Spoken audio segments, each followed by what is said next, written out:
Welcome to beautiful Road America for the opening round of Season 19 of 60 Plus Racing Adventures. Put most simply, I saw it beautifully summed up in a forum signature from John Morgan earlier today. 60 Plus Racing Adventures. If you're over 60 and love good racing, come join us. And that is what over 18 seasons and now into the 19th, this league has delivered. It's like going to the go-kart track with a big group of mates. It's a great camaraderie, a great league and a great community dedicated to the older drivers on iRacing.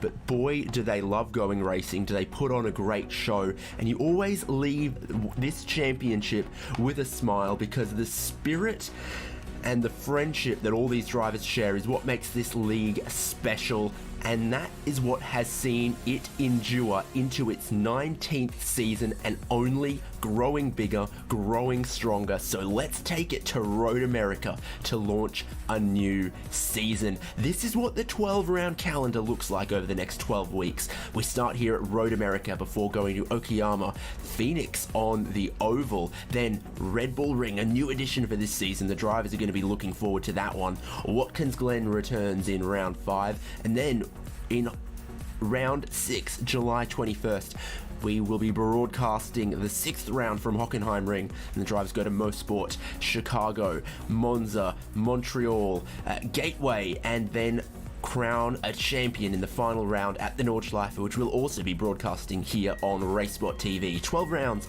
and we look forward to seeing you for 3 of them as we check in with the fantastic season that is ahead of the Road League of 60 Plus Racing Adventures. But here for the opening round at Road America, the National Park of Speed, I'm David Haynes. I'm joined by Paul Smith, who is also pressing all of the buttons behind the scenes. Paul, we are back on RaceSpotTV with 60 Plus Racing Adventures, and it just keeps getting better.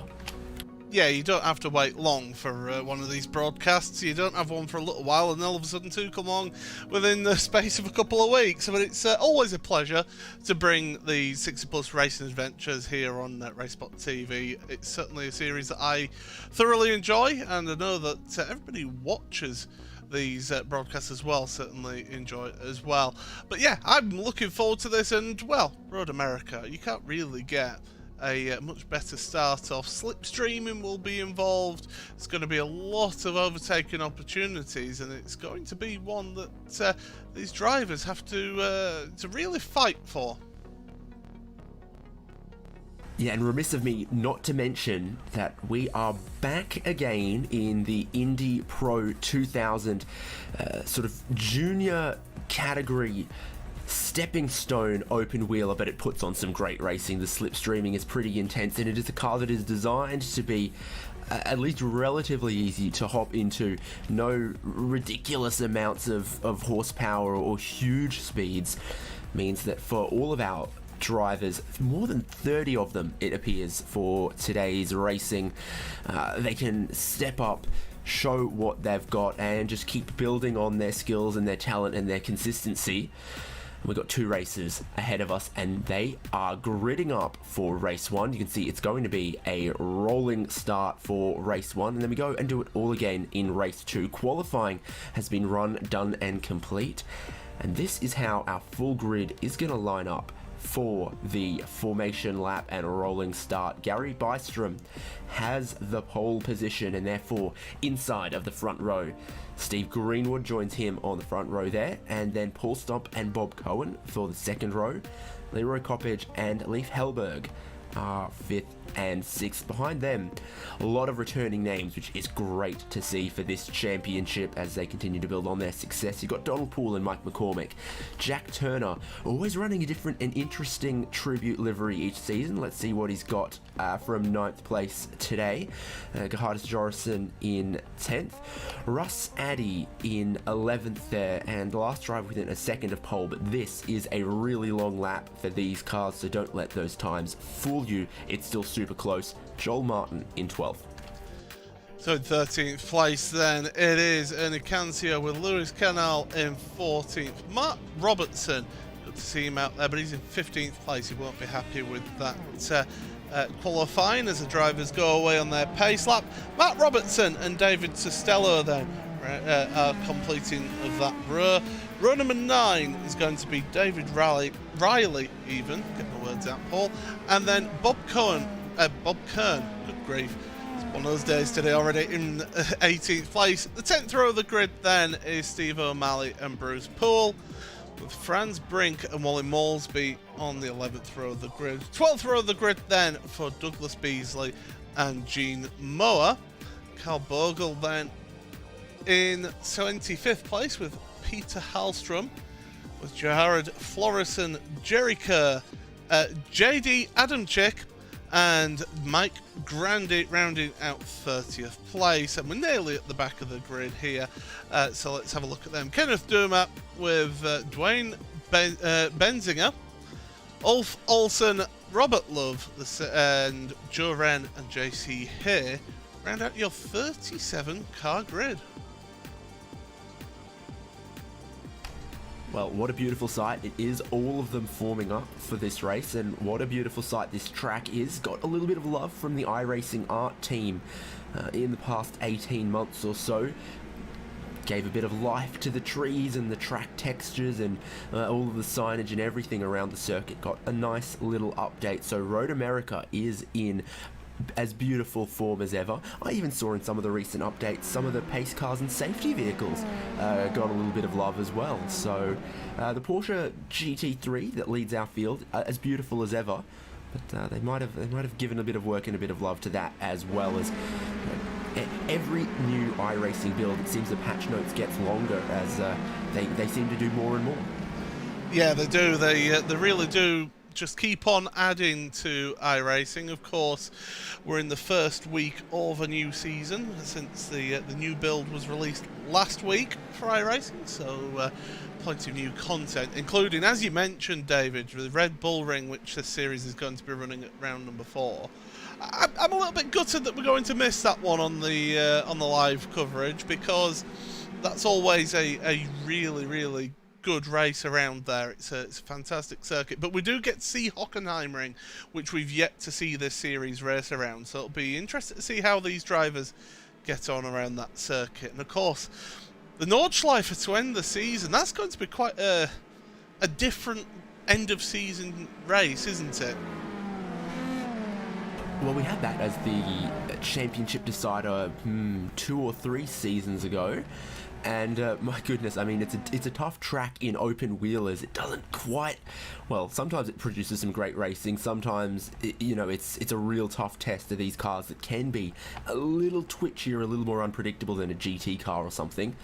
But yeah, it's a great track, and no one, either you live in fear of it, or you have the poster on your bedroom wall. Sometimes a bit of both. In fact, oftentimes a bit of both there. So a great track that a lot of people really, really enjoy. Massively popular addition to the iRacing service, but can be a bit of a challenge in these open wheel cars, particularly in a sprint format. And sprint format is about to get underway because the pace car's coming through the final corner. Then it pulls to the pit entry on the right. We are going to get underway for what looks to be 15 laps of this 4-mile circuit. There goes the pace car. Your pole sitter Gary Bystrom still holding them at about 90 kilometers an hour as they come up the hill towards Barney. Gary's coming towards Barney on the starting stand, who has that green flag. We are racing for 60 Plus Racing Adventure Season 19. The field roars into life. Someone has gone and roared into that pit wall that is immediately adjacent to the track here. Seems like only one car, your leaders, through turn 1 cleanly as they try to build some temperature into those tyres. And that's it. The one benefit, of course, of this being a full pace lap is you do get the chance to maybe get just a little bit more temperature in your tyres than you would if it was one of the sort of half lap pacings, as we've got a couple of cars off. Wally Moulsby is one of those. And the number 15 of Adamczyk as well has found themselves in the kitty litter, so they are out of the race. Gary Bystrom only just hanging on to the race lead there. Ooh, there is another turn 5 incident in the background. You see there as well, sliding off. I recognise that car. Who is it? Louis Cannell is going to try to rejoin the circuit, and he safely does so. But we did see a great battle, a great slipstream underneath the cheese bridge between turns 3 and 5 as Greenwood really closed up on Gary Bystrom. Bystrom was defending to the inside at turn 5 there, has held on to his lead. Now it seems like Paul Stump might be lining up through the carousel, long, loaded right-hander for these cars. And how flat out do they go through the kink before they then slipstream up towards each other again around the lap and towards Canada Corner? Greenwood 0.5 of a second off Bystrom. At these speeds, flat out wide open throttle, it just closes all the way down the straight as he follows in that hole being punched in the air and gets super deep on the brakes at Canada Corner as well. Looking strong on the brakes, Steve Greenwood. Yeah, behind, Bob Cohen just went a little bit deep into Canada Corner, and that allowed Coppage and Poole to go through. So that's a change of position just behind them. But yeah, the leaders, the key around this track, especially in this car, is keeping in the draft. It's the most important thing that you can do is keep in the draft. As soon as you lose that draft, the car in front, well, they just pull away and walk away from you. So, yeah, definitely that is what these drivers are trying to do. Keep that draft, keep the slipstream, and try and get themselves to the head of the field. The further down the slipstream train you go, though, the more difficult it gets to make those moves. And our top 11 cars still all in a line. You saw Gary Bystrom just go to the middle of the track towards turn 1 to try to defend his position. Steve Greenwood got real close, but then decided it is too early in the day for a move there, because here he lines up for one underneath the cheese bridge down towards turn 5. Gary Bystrom on lap 2 is looking around the outside. Greenwood around the outside. Looks like he's going to get that position. So far in this race, we'd seen him be a lot more confident getting hard on the brakes into the long braking zones from high speeds and into those 90-degree corners, and he grabs the lead. And what looks to be his teammate in Paul Stump now lining up for another spot as well. Good move by Greenwood, but our top pack still really close together. Yeah, the front 5 have made a little bit of a breakaway. Leif Hellberg has dropped back from the back of Donald Poole's car. So the front 5 are really the ones that are going to be the ones fighting for the win here, I feel. Leif Hellberg has lost that slipstream. You can see on the timing tower on the left-hand side, and you've also got live timing available. The link is at the top of the YouTube chat, everybody, as we head on down to Canada Corner. Paul Stump's having a little look as well on Bystrom, as Bystrom tries to look on Greenwood. Yeah, looking to the inside was Gary Bystrom, and you had to wonder to yourself, is he trying to get past Greenwood or is he trying to defend from Paul Stump? I think it was a manoeuvre that achieved both tasks. At this point, no reason to lose your head. I think Bystrom and Greenwood have very similar speed, to the point where as Greenwood could stick with Bystrom, so Bystrom should be able to stick with Greenwood. You can tell that down the pit straight, down the straight between 3 and 5, the straight towards Canada Corner, all of those times, there's 2-3 tenths of a slipstream on each straight. Just following along behind someone should give you almost a second of free time per lap. Yeah, Bob Cohen we just saw make the move into turn 1. He's made the move past Leif Hellberg. Hellberg, though, is going to try and fight back, but that's left the door open for Jack Turner to move through. So change of positions there as well. Good to see our previous champion Ragnar Wisloff in the chat, who said, he did say, didn't he, in an interview at the end of last season, that he was going to concentrate on just enjoying himself. It's the summer. Yeah, why not enjoy the good weather whilst you can? Yeah, indeed. Why not enjoy the good racing while you can here as well? With that said, a little bit of contact here as Leif Hellberg got into the side. I think it was Mike McCormick there underneath the Corvette bridge up the top of the hill. And that is Leif Hellberg just trying to stay out of the way after that contact. Here we go. The 111 is in fact Russ Addy, and then who are we alongside with here? You can see side by side through turn 5. That continues coming up the hill. The Corvette bridge, always a difficult braking zone here, a little unsighted, and I didn't really see Hellberg do anything out of line there. No. Well done for sort of keeping out of everybody's way, though, and not sort of just immediately driving back onto track. So that's good to see. Good rejoin there. But yeah, that's dropped him down. I believe it was McCormick who he made contact with. Equally large mystery is, why does Leif Hellberg,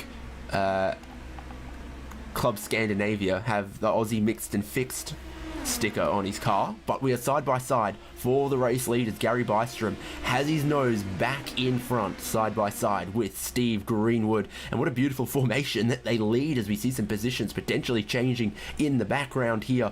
Good racing up the front. Bystrom through into the lead, but from what we've seen, how long can that one last? Take a look at Coppage trying to grab Paul Stump, and Donald Poole in the picture as well. Got to be careful they don't lose touch with the top two, I would think.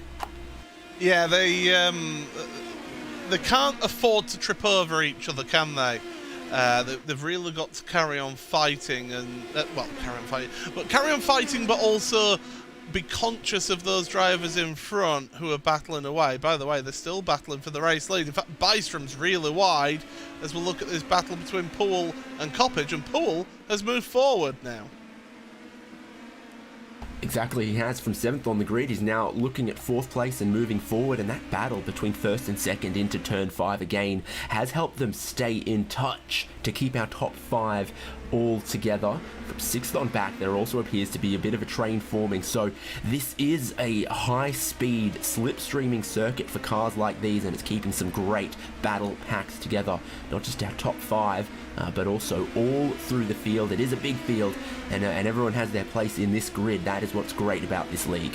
Absolutely, and of course it's a fixed setup series as well, so the drivers all using the same card, same setup, as Poole trying his best to get into the mirrors of Coppage in front, who made the move at the carousel, by the way. Not very often that you see that move down at the carousel, so a bit of guts and glory, and it all worked out for Coppage to move up, but they have just lost out that gap a little bit to the front three.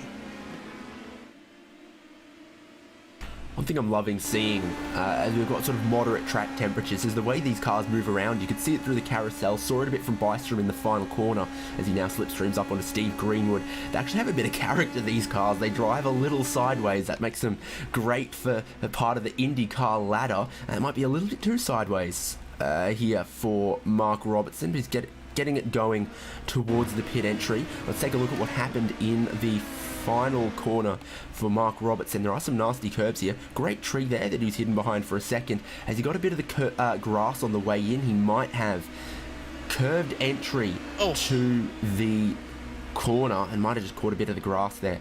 Yeah, and also caught the tyre barrier as well, so that's why he's headed on to pit road to get repairs done to his car.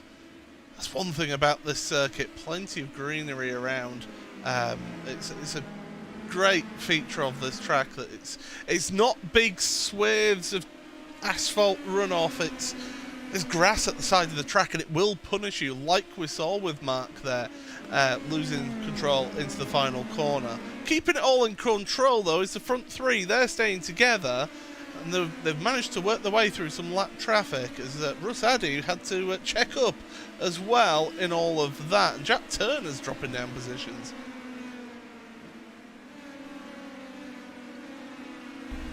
Yeah, so first bit of lap traffic for some of our leaders here has shook them up a little bit. The leaders through okay, but then deeper into the top 10, maybe some troubles. This is the lead though, a battle that refuses to go away. Is it my eyes, or does Bystrom just have that thing on a slightly longer lead, hanging the tail out a little more?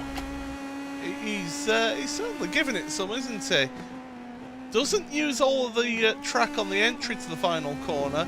Uses the curb and then some on corner exit, and then up the hill. This is a very steep hill here. You wouldn't believe just how steep it is until you actually saw it. Interesting to hear, Bystrom's backing off the throttle. He's happy to stay behind for the time being, and getting a bit close there under braking, but he was happy to sit behind there into turn 1, because he knows if you get the move into turn 1, well, you just then get the move back into turn 5.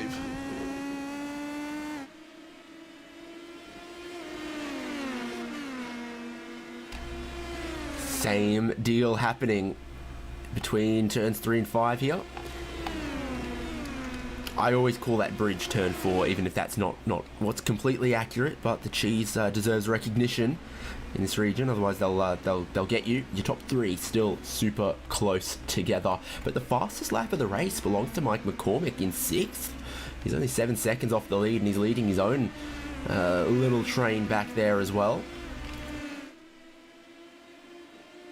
And yeah, I'm seeing about 26 cars still on the lead lap, potentially even more. Yeah, we're 30 cars on the lead lap then. There's a few that have actually headed onto pit road and have parked it. Just 4 cars parked it at the pit road. But of course, this is the beauty of the series, and we explain it every season. And if you are a new viewer to this championship, we'll explain it to you again. The points that you get, the best points that you score from either one of these races are the points that you take to the championship. So if you finish 2nd in race 1 and end up not finishing in race 2, well, you've got 2nd place points in the championship. So by the end of today, if you get 2 different race winners, we're going to end up pretty much with the same, those 2 drivers at the top of the standings.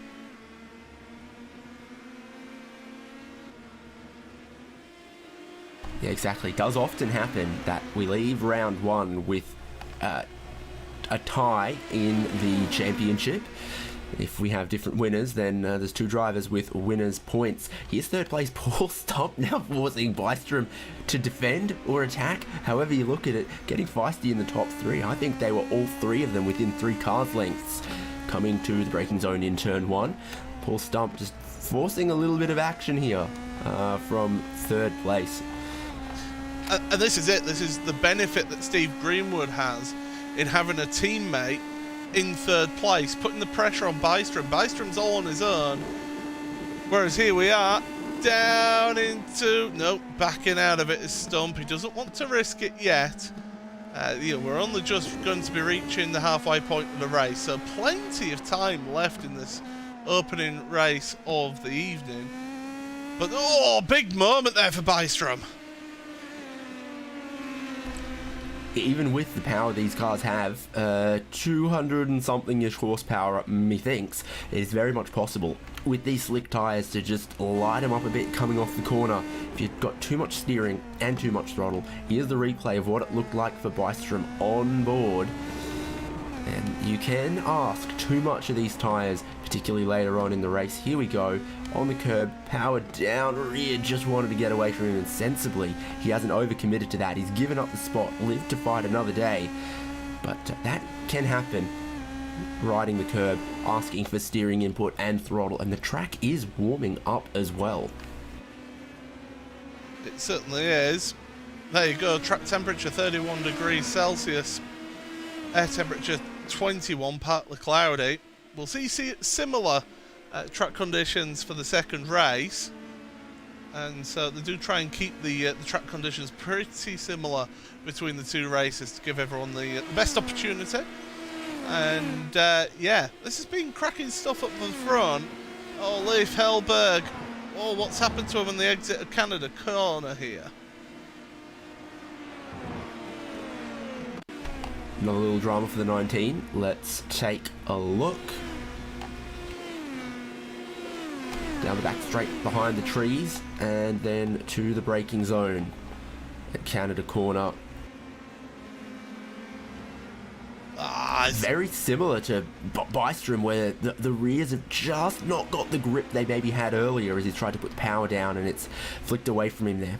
That's trying to carry too much speed into that corner that's caused that, as Bystrom now goes ahead of Paul Stump. The 2 had switched places, and Bystrom, of course, back ahead now. This is allowing Steve Greenwood to pull away at the front here, so Greenwood's getting a nice gap at the front of your standings, and certainly getting away, and I think he has actually broken the slipstream there as well, and we see it time and again, especially so in the single-seaters at this track. As soon as you break that slipstream at the front, you can just then dictate the pace and just walk away. Yeah, 1.6, 1.7 seconds is the largest lead anyone has enjoyed all races. We're just creeping past the halfway point. They were absolutely locked together, but then Paul Stump making Gary Bystrom fight has let Steve Greenwood get just a little bit of a lead.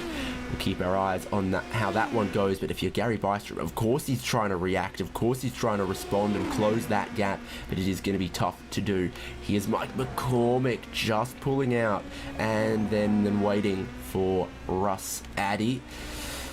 They're battling over 6th place. Russ Addy is going to hold on to that 6th in the 111, and the 99 of Mike McCormick follows along in his slipstream still. McCormick does have a slight bit of damage on the front wing. Just the slightest of damage, and that will be hampering him and his top speed endeavours. So yeah, he's going to be struggling for top speed along these straights. So the slipstream will be key for him. But back to that battle for 2nd place. Bystrom still keeping ahead, doing a good job of keeping ahead of Stump, because we know Stump is a very, very fast and capable driver. And he'll be putting all sorts of pressure on Gary Bystrom. But then again, we've seen time and again, Gary Bystrom's no slouch either. Absolutely not. Can he show some of that pole qualifying pace? I think he's struggling with Stump just sort of stuck in his toe. That doesn't look like quite the lines you'd want to run flat out trying to hunt down the leader. It just ebbs and flows between 1.6, 1.5 seconds here and there. Now down to 1.4, but then growing again, as you can see that live updating interval. For Bystrom, he'd just be hoping he could get to 1.2 seconds, 1.1 seconds, and just start to feel that slipstream close him up, rubber band him back towards Greenwood. He's got plenty of laps, plenty of distance to still try to close it down, and if anything, a little more breathing room than he's had from Stump in a long while. The question is now, if you're stuck in that slipstream, are you working the tyres too much? Are you putting too much stress on those tyres with the less downforce that you'll have through the corners, especially through the high-speed corners, medium to high-speed corners? Yeah, these cars don't have the most effective downforce, but you take any air off of those wings and you will negate their ability to help you grip to the surface of the track. So you can work, as you mentioned, David, earlier on in the broadcast, you can work these tyres in this car too hard too soon, and it comes back to bite you towards the end of the race. Bystrom's closed it down to 1.2 seconds, but still has Paul Stump right there, making him defend. If he can put in another good lap like this, claw out a couple more tenths, then Bystrom could still work it back to a 3-car battle. Speaking of those battles, I think there's one for 9th, one for 11th, one for 14th, one for 18th, one for 20th. Still a couple scraps out there. In fact, 20th has just changed place. Louis Cannell's gotten ahead of JC Hay, and here it's McCormick, who, as I said, is struggling. Still a sitting duck. I saw him missing about 15 kilometers an hour straight line speed. That front wing is worse than it looks. Yeah, he'll be just trying to finish and get himself some solid points to start with, and then go into the second race and hope for a better time of it, because, as we said, you take the best score from the 2 races here for the championship, so he won't be too concerned. He'll just want to get as good a result here now to give himself a base to work off of for the second race. Of course, if he then has a bad second race, well, it's not a good day at the office.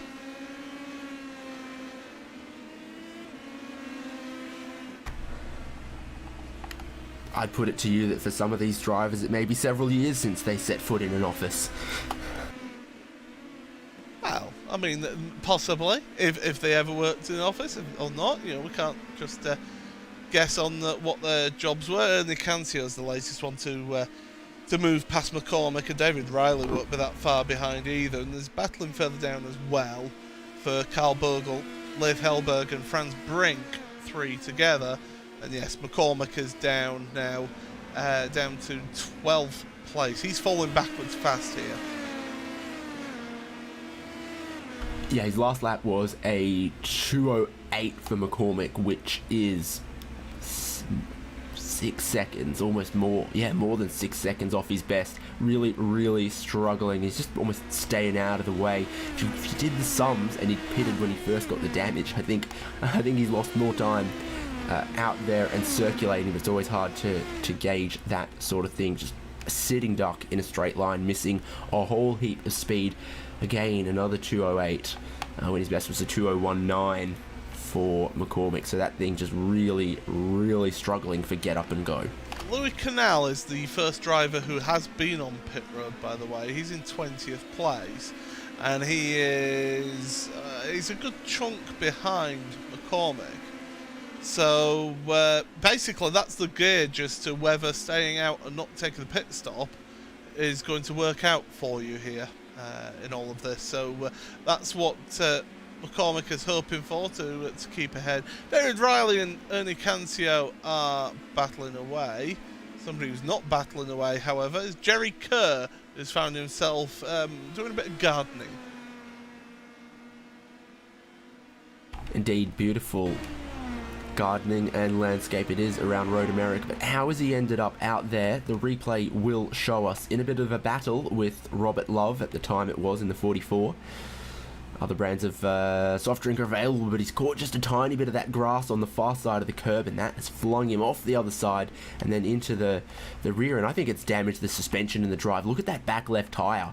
That is what is just preventing him from turning right, because he's got that's a bit of accidental thrust vectoring. Yeah, that's a toe link gone, is that? So that's day done. He has made it back to the pits. He actually drove that back to the pits, and they do have a free repair in the series. Paul Stump has dropped back quite far. So something's happened to Paul out there on the last lap, 2:02.6. And Bystrom's just set the fastest lap of the race in his pursuit of Steve Greenwood, and the lead battle is right back on. I guess a good lap if you're Gary Bystrom. Paul Stump, though, as you mentioned, must have been a little overzealous somewhere and just dropped back off Bystrom, which presumably has actually given him the breathing room to then push forward, get back into the slipstream of Greenwood, and that's obviously the slipstream, one of the things that's helped him set the fastest lap, as he got that rubber banding effect off the toe on the previous lap, and this is looking like a quick one for him as well. And he's maybe looked after his tyres as well, kept them nice and in a good state. Of course, he did have that little moment out of turn 6 underneath the Corvette bridge, so he has shown that he's had those issues out there, but looking good so far. And a little mistake from Greenwood, running a little wide through 8 into the carousel now. See those different lines that these drivers are taking. Greenwood's nowhere near the apex through the carousel, whereas Bystrom takes the later apex, trying to carry the speed out the corner, and this is working. Yeah, absolutely motoring, looking for the lead down the inside towards Canada Corner, almost hitting the rev limiter in 6th with the slipstream. He is all the way down the inside, he throws it at the apex, and so nearly clips the front wing of Steve Greenwood, but Gary Bystrom through into the lead, and the battle is back on, going back and forth between these two. They swap the lead for the first time in a couple laps, but not for the first time in this race. Yeah, it's been a little while. We'll have another look back at that then. So here we are on board, on the inside, on the limiter, and then chop the nose off. Don't give him any chance to fight back. Speaking of fighting back, continue to look back, because Bystrom has got Greenwood almost under his gearbox here. He's in that position where he'll be able to fight back here. But will he? Will he just wait now?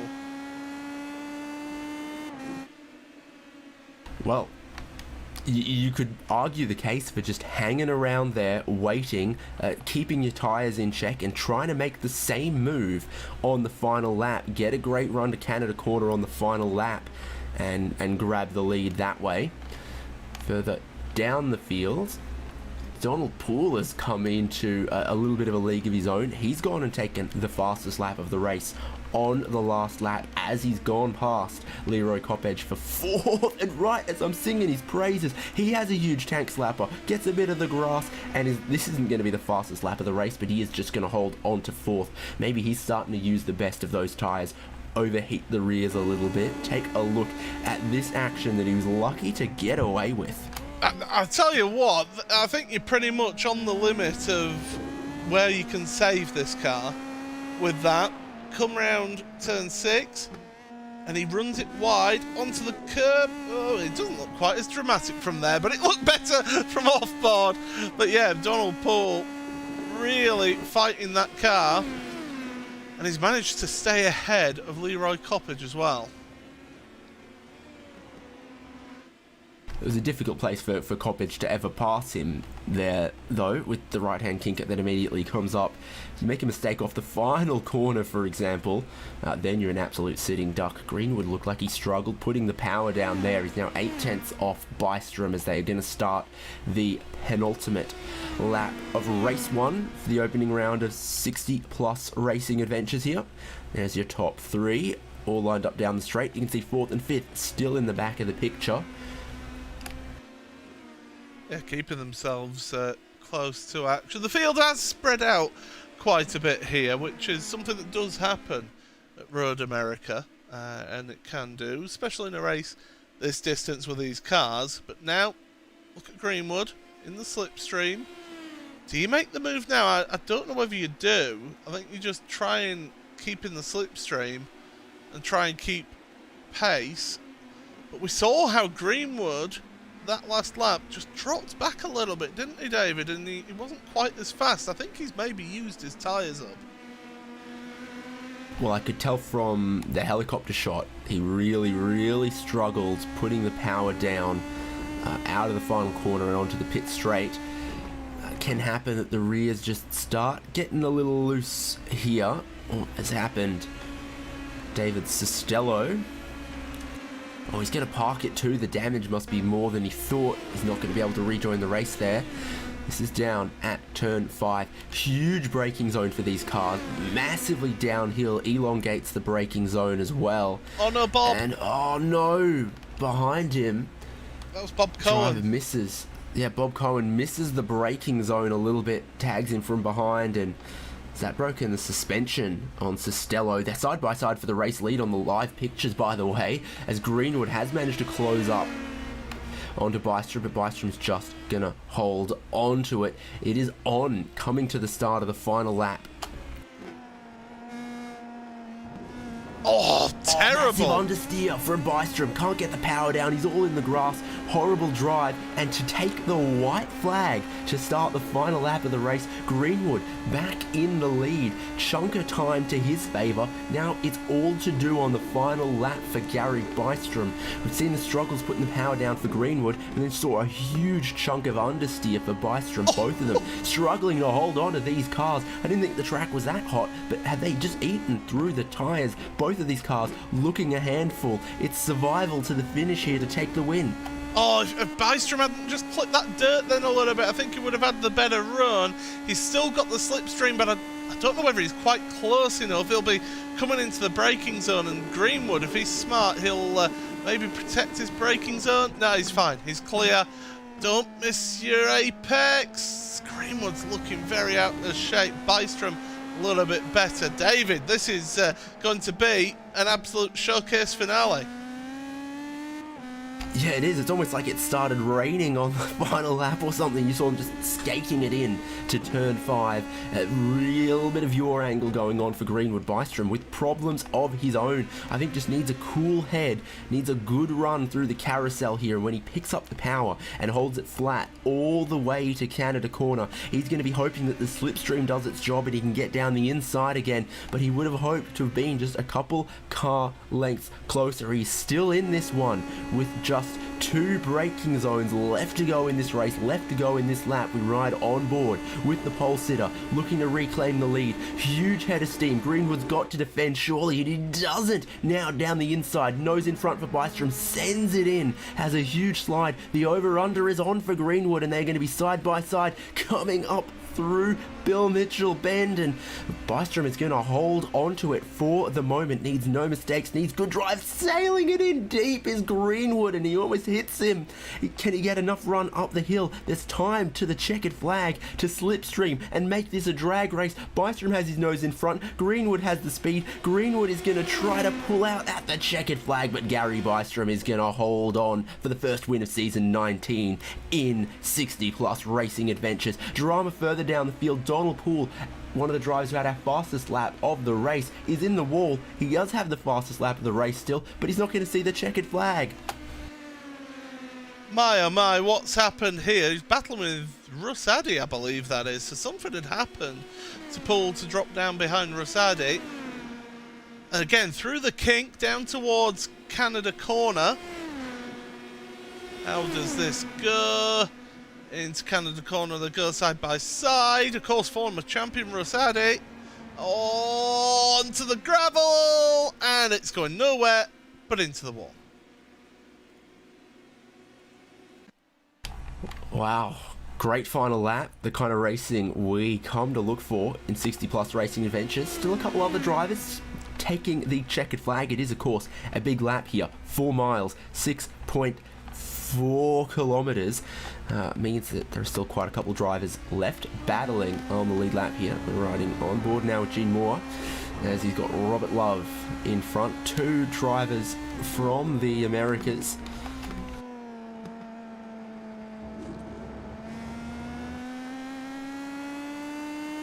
And I think Moore is going to struggle from back here to steal this position away before the checkered flag. You see the long run out of the final corner up to that timing point though. Many a position can change hands there if you just set them up for the over-under off the final corner. Couldn't happen between Bystrom and Greenwood though. I'm seeing the margin there as being 0.06 of a second. So they had that drag race up the hill to the checkered flag that Barney is then conveniently put away right now. Let's look at the results. From race 1 of this round, still another one still yet to come, but there, Gary Bystrom, the winner, fractionally from Steve Greenwood. What a great battle they had on the final lap. The podium still completed by Paul Stump. Then Coppage held on to 4th, Russ Addy in 5th. Bit of a battle over 6th and 7th from Bob Cohen and Gerhardus Jorison. We've got Ernie Cancio, David Riley and Bruce Poole to round out the top 10 in race 1. Yeah, and then 11th place for Jack Turner, who was a bit further up earlier on in the race, had an incident which dropped him down. Steve O'Malley in 12th, ahead of Bob Kern. Leif Hellberg, well, he was up there in pace, but just couple of mistakes out there cost him. Carl Bogle in 15th, ahead of Franz Brink. Mike McCormick then, who only just finished 11 seconds ahead of Louis Canal. His damage to that front wing really cost him in all of that. And Louis Canal, the first 2 drivers who did end up on pit road, he finished in 18th place. Douglas Beasley in 19th and JC Hay rounding out the top 20. Dwayne Benzinger in 21st, ahead of Robert Love. Gene Moore, who we saw come across the line. Peter Hallstrom and Ulf Olsen were the last 2 to finish on the lead lap. And then those 1 lap down or more, well, he's classified there 26th place for Donald Poole. Oh, how it could have been so much better. Joe Wren, Matt Robertson, Joel Martin and Jerry Kerr round out with 30 cars, with the final few on here not finishing the race. David Sestella, Mike Grandy, Gerard Florison, Kenneth Dummer, Wally Moresby and JD Adam Chick, both of whom did not finish the first lap of the race. And tell you what, I want to give a little bit of a shout out in our 36 car field to the biggest mover in the field, JC Hay. From the very back of the grid, up 16 positions to finish in 20th, kept it out of the wall, kept it out of the pit lane, finished on the lead lap and was rewarded with a big plus 16 positions. So some consistent drivers, some smooth drivers, well rewarded at Road America. We've got a little bit of time now between race 1 and race 2. So we're actually going to speak to our battling pair from race 1. Let's grab Gary Bystrom, our race winner. Fun. So I've grabbed him by the scruff of the neck. Congratulations, Gary. Super exciting stuff between yourself and Steve Greenwood. I think you're a little chuffed with that.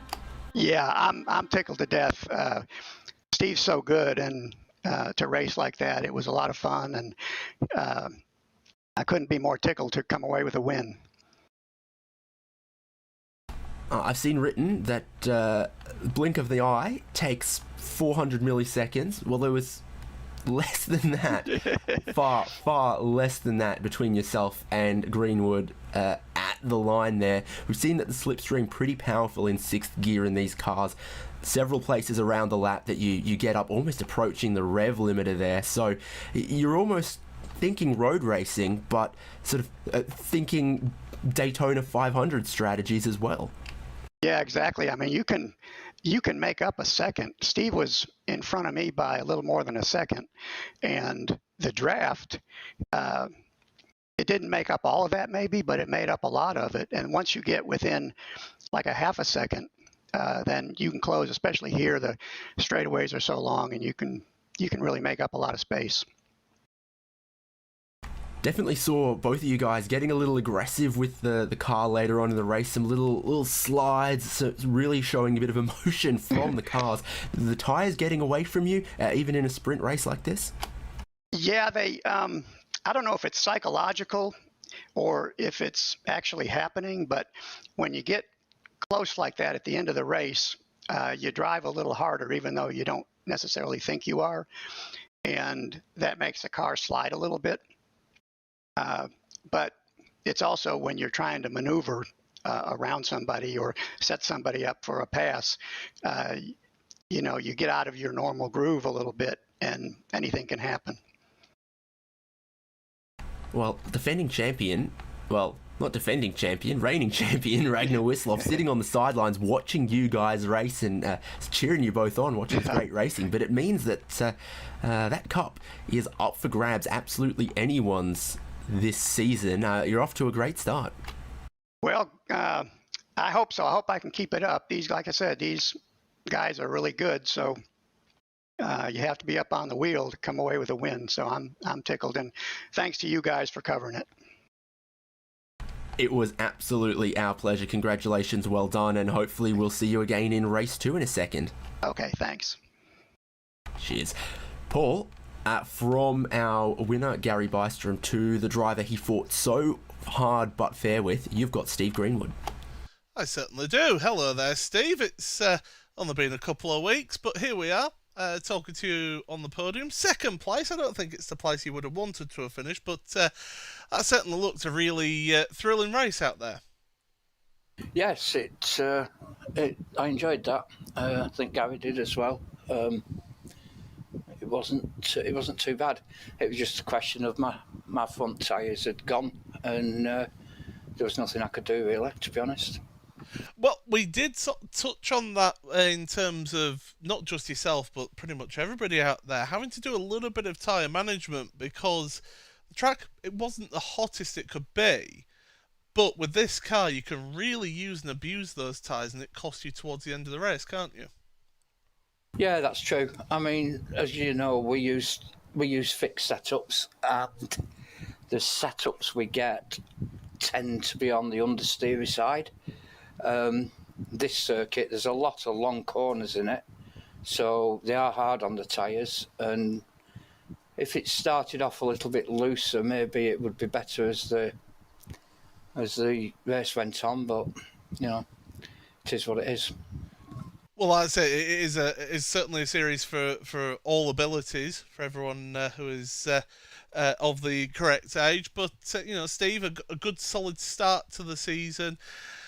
Second race, you're looking at that one step further up the podium there, or are you thinking this is a good start to the season? But it's a very good start really, because my teammate was behind us third, But so yeah, better than I expected, to be honest. So I'm not too upset about it. Right. Well, I know it's hot in this production room in the north of England where I am, so I know it'll be warm where you are as well. But we'll let you get off, get yourself a cool down, and then see you in race 2. Excellent. Thanks very much. There we go. Then that was Steve Greenwood, second place in the standings in that first race. And David, well, I mean, we've got the best of both worlds now because we get another race to watch. Yeah, and what a delight to speak to our top 2 after that first race. Neither of them, well, Gary Bystrom, absolutely no reason to be disappointed. From pole, a great battle, and he still takes away the maximum points. And for Steve Greenwood, he was in a fair and firm fight, and he came away very, very close to a win and absolutely held himself to a great standard there as well. Delight to speak to both of those gentlemen, neither of whom have any right to be disappointed. And maybe they'll go at it once again in race 2. Maybe Paul Stump, maybe Leroy Coppage, maybe Russ Addy will challenge them. Maybe we'll see the return of Donald Poole. All of that in race 2 as our drivers gear up to go racing one more time at Road America. We'll take a little break here on RaceSpotTV, and when we're back, it's the final race of the round for 60 Plus Racing Adventures.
And we're back at Road America to do it all again. Race number 2 of this opening round. A new season of 60 plus racing adventures.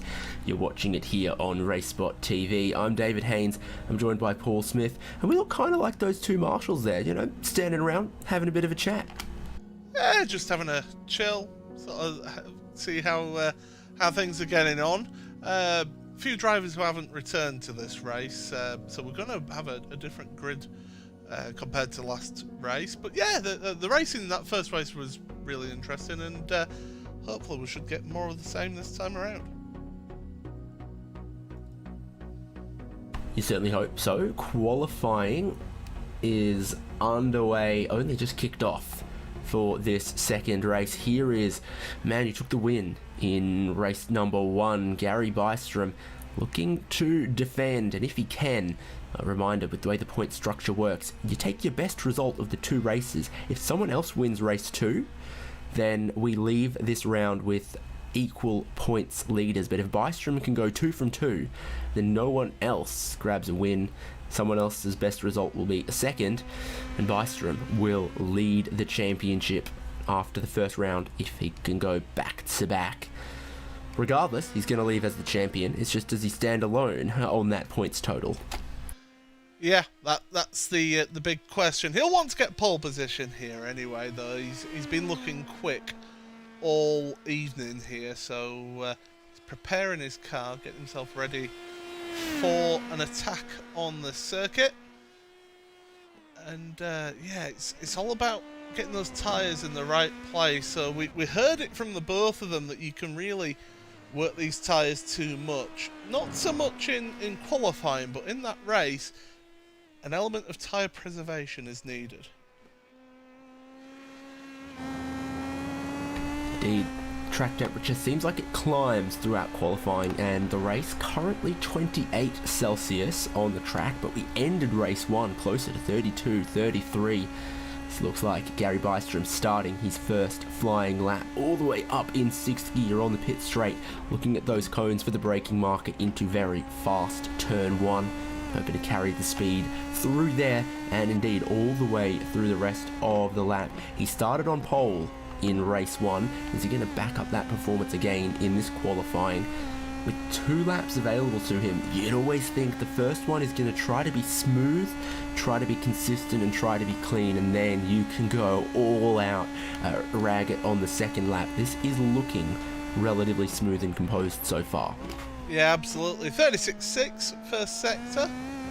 Don't know how that compares to everyone else, but yeah, there we go. That's the first sector in the back. It's definitely an amount of seconds, isn't it? Absolutely. It is a collection of seconds for that particular distance on the track. It is an elapsed duration. Yes. Down into the hurry downs into turn number 8. You want to hook your tyres sometimes over that inside curb to help pull you around the corner. And then the carousel, you can take different lines around here. You can V off the corner, or take quite a wide entry and a late apex, which is what Gary has done there, because that gives you the speed out of the corner, and you've got to carry that speed all the way through the kink. I think I heard an ever so slight confidence lift there from Gary through the kink. And then into Canada corner, 55.1 for the middle sector. Use all the curb on the left-hand side there. Get it over to the right for 12. 13, Bill Mitchell bend. Lift, no braking there. Get it over to the left again for the final turn here. Through the final corner. What are we going to see? We'll have to wait and see as the first few of the times come in across the line. We will go with Gary. That's a 2:02.1 up to the top of your standings. Yeah, about 14 or 15 times so far of the 30-ish and some drivers we're expecting those first laps coming in. Looking quite close at the front, real close between Poole and Greenwood and Cancio and Ulf Olsen as well there on their first flying laps. They are, again, of course, going to just try to ramp it up one more notch, ratchet up the pressure on lap number 2. It's Paul Stump, finished 3rd in race 1. A great team performance, and that's looking like 7th on his first flying lap, but he'll continue on continue on to the second flying lap to try to improve. It is throwing me off a little because for a couple of seasons we saw him in a sort of baby blue.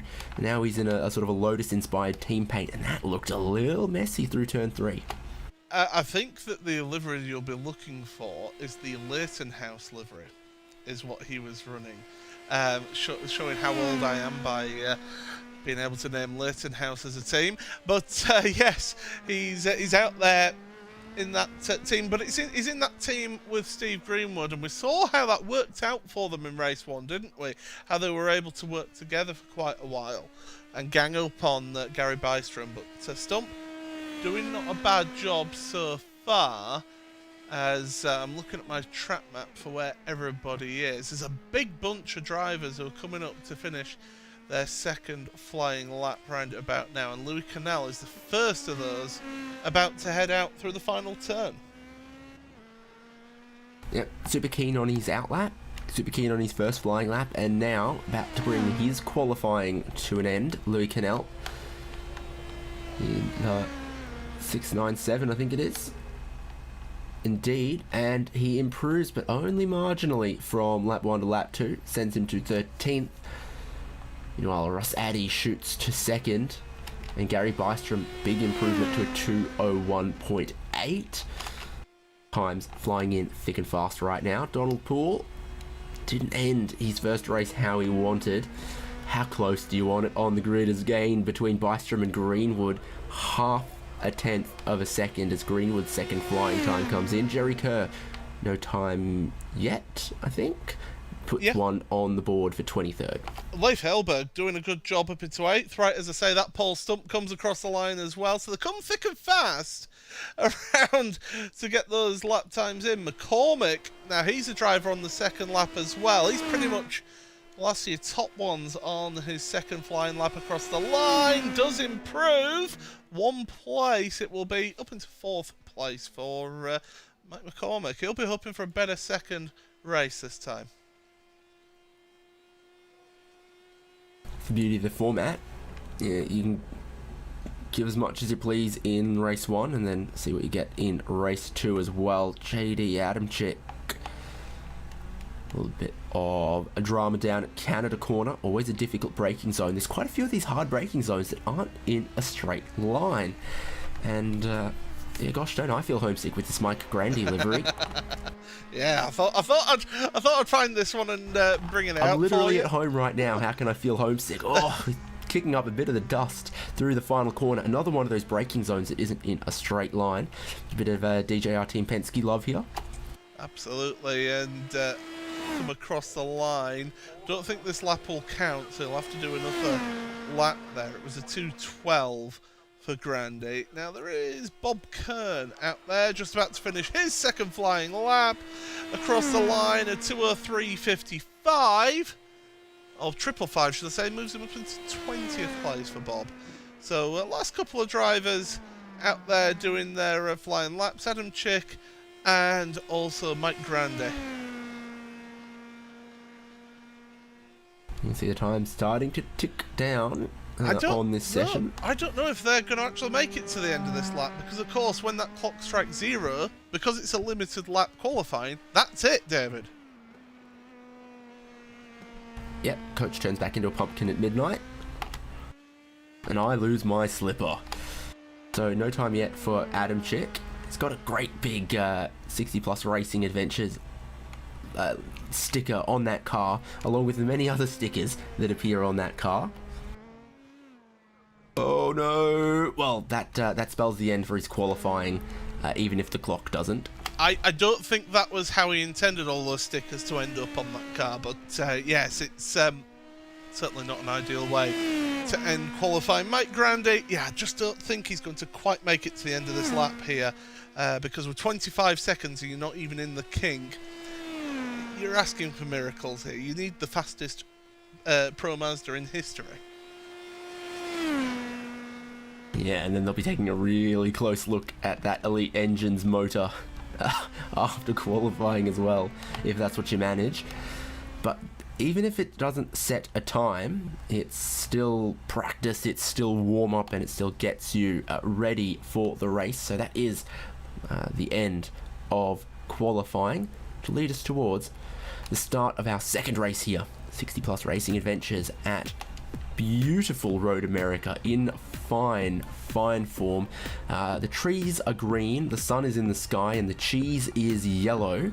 I couldn't ask for much more, except maybe better cheese, but I won't say that out loud in Wisconsin. The grid at the front looks a little similar to race 1, with Gary Bystrom on pole, sharing that front row with Steve Greenwood. You love to see it as a spectator, because it means we could be in for another great, close, challenging battle for the race win again. Russ Addy, Mike McCormick 3rd and 4th, Wolf Olsen in 5th. What might be a little difficult for Steve Greenwood in that battle right up front is his teammate Paul Stump starting back in 6th. Is Stump going to be able to come through the field to support his teammate once again at the pointy end of the field? And then Bob Cohen and Donald Poole on the next row. Fingers crossed for a clean race for Donald Poole. Didn't see the checkered flag in race 1 after a late problem at Canada Corner. He'll have learnt for that. He's geared up for another race. Leif Hellberg we saw 9th, Ernie Cancio in 10th, Mark Robertson in 11th, and Jack Turner is in 12th. David Riley then on 13th spot ahead. Alongside him is Joel Martin, of course one of the series organisers here. Whereas Poole, he is a stalwart of the series in 15th place, with Gerhardus Jorison 16th place. 17th for Louis Canal with Joe Wren rounding out 18th place. 19th then we saw him having a little bit of a battle towards the end of the race. Gene Moore in race 1. He'll be hoping for a good result in race number 2. He's starting the 10th row alongside Bob Kern. Then it's Douglas Beasley who, he had a nightmare out there. He's down in 21st with Peter Hallstrom in 22nd place. Richard Varley on the 12th row of the grid. Alongside him is Jerry Kerr with Dwayne Benzinga and Carl Bogle on the 13th row of the grid. JC Hay and Mike Grande, who we saw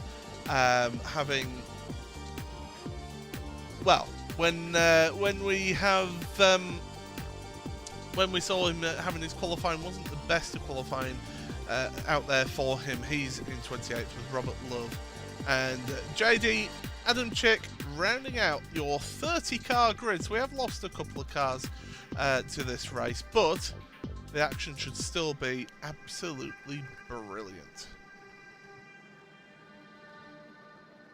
Well, the scene's set at the front of the field, again, for sure. Look at them on the pace lap, side by side. Greenwood warming his tyres and his brakes a little bit. Gary Bystrom might save that for later in the lap. If you played this back at 2 times speed, it'd kind of look like how they battled for the lead on the final lap in race 1, except it's at pace speeds. They're behind the pace car and they are ready to go in race 2. Bystrom was pretty good on the launch, I thought, in race 1. Held the field till part of the way up the hill and then put the power down so we could hold on to that lead by the time they got to that long run towards turn 1. This is it's going to be an interesting one because Russ Addy, second row of the grid. We didn't really see much of Russ in that first race because he started down in 11th place, if I do recall that correctly. Mike McCormick, who of course we saw with front wing damage as well in race 1, he'll be looking for a good result as well. So you got a couple of drivers there who are really wanting to get a top result to start their championship challenge off with a win, or at least a podium finish for those guys. Stump, well, he'll be wanting to move up the grid a little bit more as well after race number 1 there. So come past the DRS boards. No DRS on these cars, and we don't even need it. The way that they race and they slipstream so close together. We've got Nature's DRS. It's called drag is a square of the speed. Look at that tunnel of trees on the back straight here. Part of the track shaded. Makes it tough to spot your braking zone into Canada Corner as well. Bystrom had no trouble with it though on the final lap of race 1 when he went down the inside of Steve Greenwood. We are almost ready to roar into life for another 15 laps at Road America.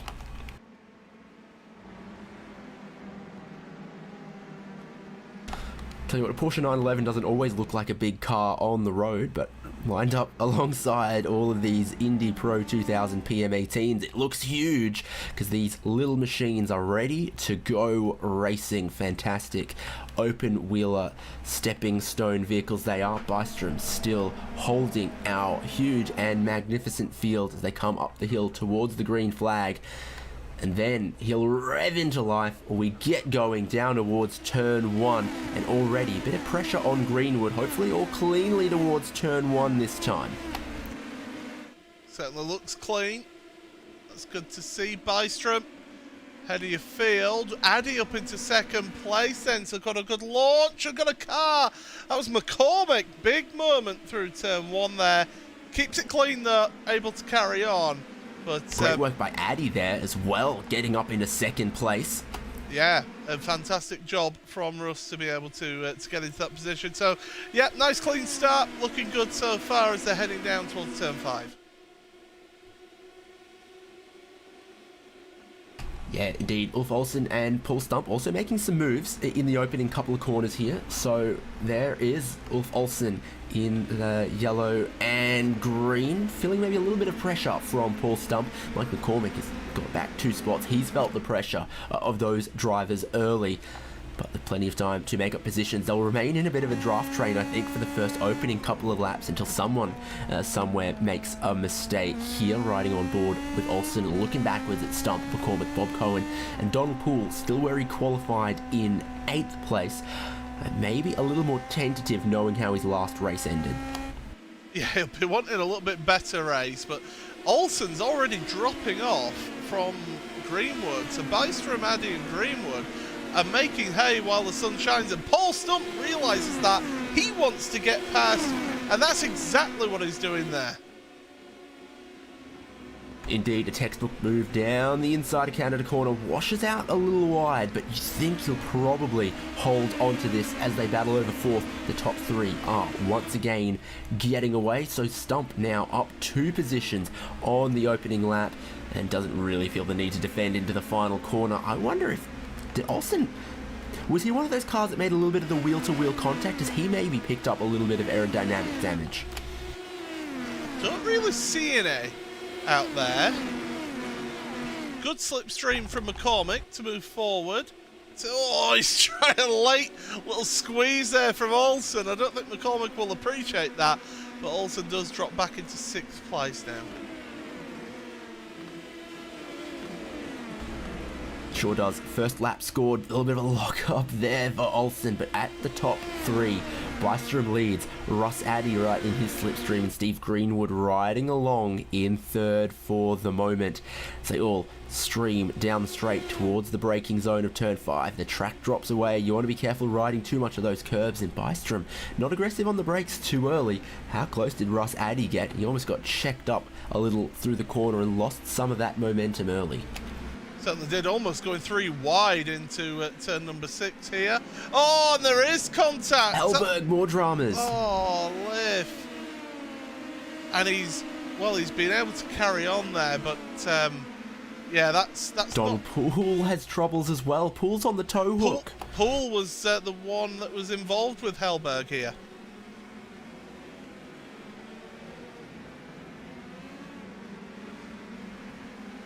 So Poole has a little bit of a wiggle, putting the traction down coming up the hill, then dives down the inside again of Hellberg, who I didn't think saw that one coming. I think that was a little too optimistic from Poole. Yeah, that was optimistic is the word there. Ambitious is a word that I like to use for that type of move there, because that inside line is that gap is always going to close there into that corner, isn't it, David? And you've raced around here quite a few times. You see that contact happen pretty much every race. It's not a big braking zone either. Really short run up the hill from turn 5 to turn 6 there. In these cars, not a huge braking zone, so you don't have that chance to really, get down the inside, have the other driver see you coming. You just sort of pointed to the apex and always didn't brake, regrettably. So another fastest lap of the race for Gary Bystrom as we have our first lap at full racing speed. He still has Addy and Greenwood right behind him. Dramas for Mark Robertson. The front and the back having troubles, and I think we've got another broken toe link there. He's not having fun at this final corner, is he, Mark? In race 1, I mean, he's already got a damaged front wing anyway. You can see it flapping around.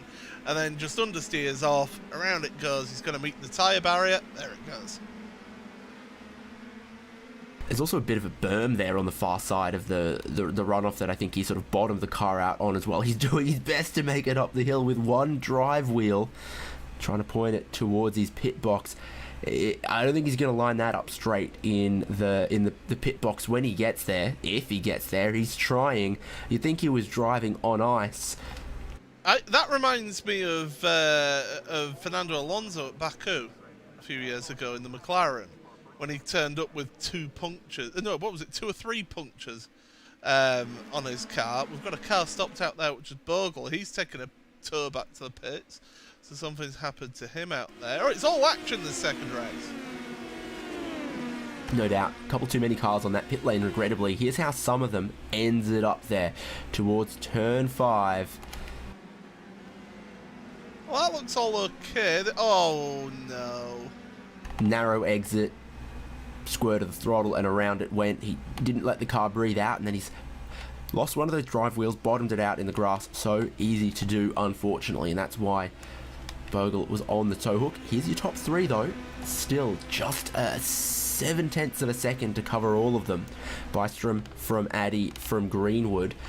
Paul Stump almost caught them on the last lap, and when he comes to the timing line here, we're going to see if he made even more inroads. He is flying along as Addy takes a look at Bystrom. Bystrom runs middle of the road, holds onto the lead, and Greenwood oh so content to just run in third for the moment.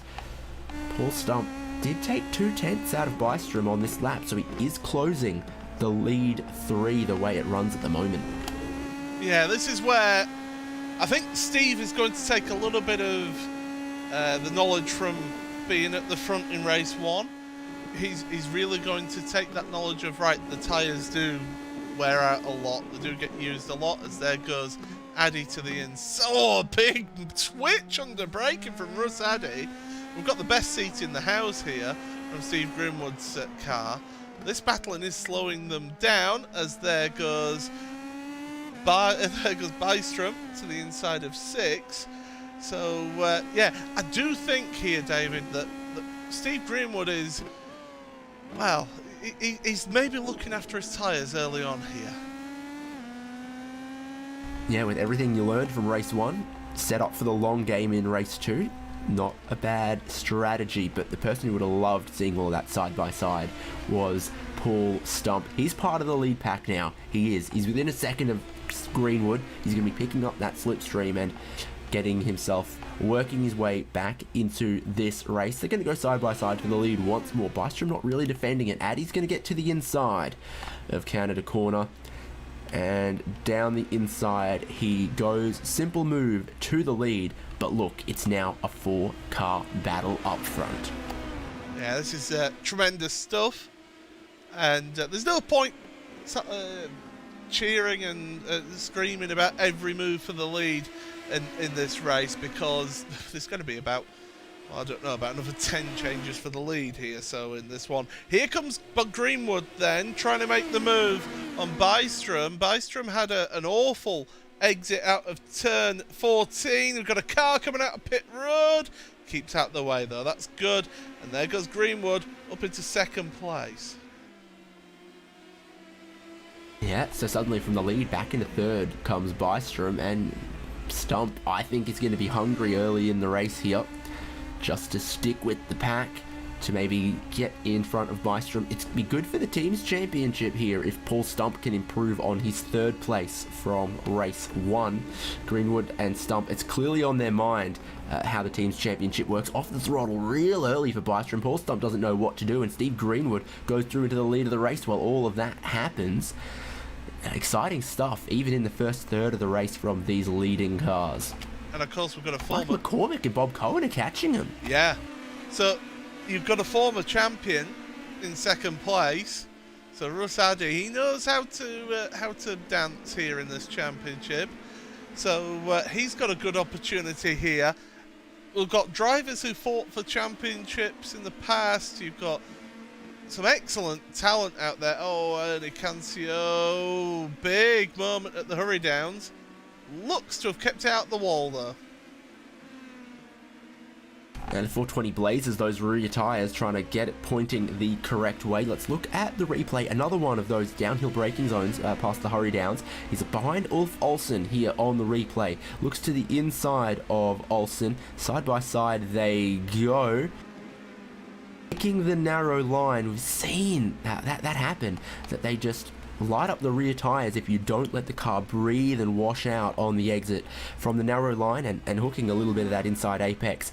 Car got sideways and he did the sensible thing and just stood on the brake pedal, locked them all up, kept out of the wall, got it pointing the right way again, but obviously lost a bit of time in the battle he was having. A battle that is also going on for the top 4 still though. Greenwood leading Addy, leading Bystrom, leading Stump, and are they going to change into turn 1? Just a weird little look there from Bystrom. Yeah, a little look, but nothing really coming there. Worth pointing out that McCormick, once again, 0.2 of a second faster than these 4 at the front on the last lap. He was only actually slower than Steve Greenwood, who's the race leader on that last lap. So Greenwood's got some good pace, of course, who made that move for the lead this last lap. Here comes Rosadi, looking to the inside of 5, not really happening there. Well, 1 in 4 drivers found the apex at turn 5 as they sailed on into the braking zone there. Steve Greenwood suddenly gets just a little bit of breathing room from Addy, Bystrom and Stump. If you're McCormick, you'd love to see this, but there's still a little bit of traffic potentially at play. McCormick's gotten clear of that. Bob Cohen in red looking to get through there as well so that he can stay within 5 seconds of the leaders, pounce on some good points if anything happens. And I put to you that with 4 cars battling in this slipstream for the lead, something will happen before that checkered flag drops. Oh yeah, absolutely. Yeah, there'll be a bit of wheel banging and real hard fought position there, and maybe even a front wing or a nose missing by the end of this race. It's going to be hard fought between these drivers. McCormick is just slowly eating away.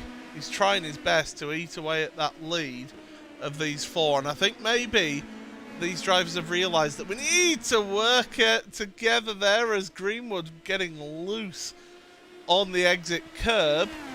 Across the line, they're going to get past Douglas Beasley, although Beasley, he's staying out the way. Yeah, he's letting the leaders through, so good stuff from Douglas. Here's Addy, nose in front, down the inside for turn 1, using the opportunity of a little bit of traffic to try to take the lead, and he is going to get clear of Greenwood.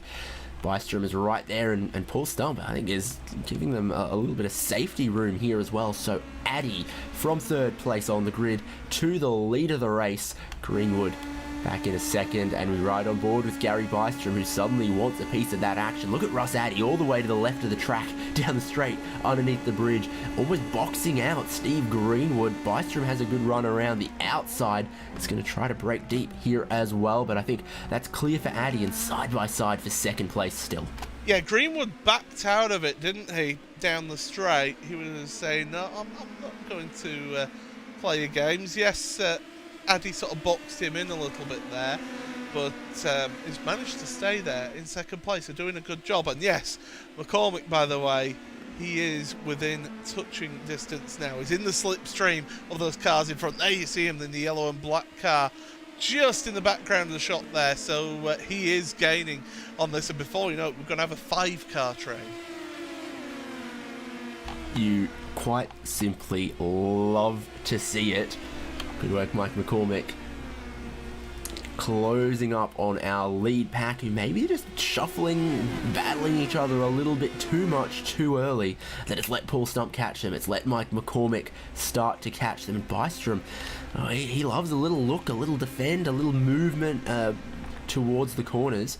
It's not going to get him up in a second. It's not going to let let Paul Stump get around him either, and they're going to line up through the final corner once again for where the strongest slipstream almost seems to be coming up the hill on the pit straight. Addy leads just 3/10 from Steve Greenwood, and that evaporates oh so quickly in 6th gear at full throttle. Certainly does, as there, Greenwood to the inside. Can he get the move done? Oh, he's coming in fast. I think that was more the effect of Rusadi just getting out of it nice and early. Looking for the cutback, not going to happen this time. But he can then get the run out of turn 3. I still call that turn 2 personally, but yeah, that's 3 apparently. Here's 4. There you go. You blink and you miss it with that corner there. As down the back straight, Paul Stump now getting involved. He's wanting a piece of the action on this one. He's trying to move up into 3rd place, and in fact does so. Yeah, did get around the outside of Gary Bystrom there. They were running side by side. I think Paul Stump had the slipstream underneath the cheese bridge. This on board from Mike McCormick, the fastest car on the track last lap around. I'm sure the top 4 were battling a bit, but he has had his head down and pushing because he's always been able to see these cars in front, but he hadn't been able to feel the slipstream. Now he's there, now he's got it. The car might start handling a little different through some of these corners. It might become a tad more challenging, but what he is going to get is fantastic straight line speed down the straights as he follows in the tow. Here's a bit of a replay. What has happened for Bruce Poole here? Oh no! Yeah, went for a drive-through at Tim Hortons, missed it, and ended up somewhere else, getting himself a packet of Tim Tams or something. But yeah, no, that's Australia. I've got that completely wrong. Canada, maple syrup. There you go. We got it. We saved it. Oh, at the front, huge wiggle off the final corner there for Paul Stump. He's going to see them almost go 3 wide. It really checked up Gary Bystrom. Mike McCormick wants a piece of the action too. 3 wide for 3rd place. 1st and 2nd getting away, and it all started with Paul Stump getting almost beached on the curb off the final corner. Bystrom oh so forceful into 3rd. Mike McCormick, nothing he could do about it, and suddenly a rift forms between the top 2 and the cars behind. It was worth going back having a look at that one for Stump. Just no drive, going nowhere off the final corner, and the cars behind couldn't go anywhere either. Yeah, here we go then. Here's the look at it again, as Stump is actually moving up a position again. Into that final corner, running out wide. Oh, had to get out of the throttle. Bystrom had to get out of the throttle. And then McCormick was there saying, well, where do I go in all of this? Oh, well, I'll make it 3 wide, don't I? Sorted themselves out. Their words. They sorted themselves out eventually. And so did your sentence. Great to have you with us, Paul Smith. And another Paul S. creating some excitement. Oh, that is why they put the runoff there. Ernie Cancio making good use of it to keep his car out of the barriers and to get going once again. Tough braking zone that it can be here. And do you hear that, Paul? It's Bob Cohen's music. Well, I didn't know he had music, but yeah, Bob Cohen is joining the party now. So he's it's trying either an to entrance theme or it's the Jaws music. One of the two. I think he'll be taking some Devil's Room along with him, that's for sure, as he's coming into Canada Corner, and he's found himself nicely onto the back of this 3-car train for 3rd place, all because of that mistake Paul Stump made on the previous lap.